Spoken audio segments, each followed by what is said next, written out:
Ποιος το φέρει το χειμώνα στον Πάθο. Ποιος το φέρει το χειμώνα στον Πάθο. Νικολάκη. Πήγε λέει ο Βαλβέρντε, ακούς, πήγε ο Βαλβέρνde να παίξει μες στην άκρη. Με γεια και με χαρά σου Βαλβέρνde.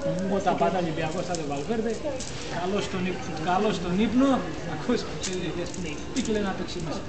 Ξεκινάει την ομάδα, βλέπω την ειδικάδα, αμάν καήκα. Προηγείται ένα 0. Εκεί πιστεύω που βάζει Σπάντιλης μέσα. Βάζει Σπάντιλης. Δεν έχει παίξει λέει σε ένα τέρμπο Φουστέρ.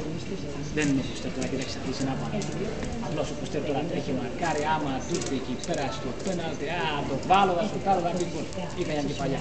Ο παίκτης πρέπει να πάρει την μπάλα. Κάτε και η μπάλα. Την πήρα την μπάλα μία, δύο πάρτο μοιραλάς. Κάνε μου αγγέλους. Τι να αφήνετε, δεν τους βλέπει. Τι επιμένει τώρα. Δεν πάει να χαλάσει ο κόσμος. Φουστέρ, Ουρμπάι, Μαρκάνο, να το ξέρετε, δεν ξαναβγαίνουν, να γυρίσει ο κόσμος ανάποδα. Παρακαλάτε Γάβρι, να φάτε 5 γκολ σ' αγώνα τώρα. Βαγγελίτσα. Μη ρίχνεις ρε μαλάκα στα μούτια, βρήκα για από πίσω ένα Βαγγελίτσα. Άντε γαμίσου να Πρέπει να πεις τη γυναίκα να περάσει απάνω να πούμε. Τι φιλενάδας είναι. Δεν ακούει. Βαγγελίτσα μου. Άσε ρε μαλάκα. Ποιος είναι να πεις τη ηλικία κάτω να περάσει απάνω να πούμε.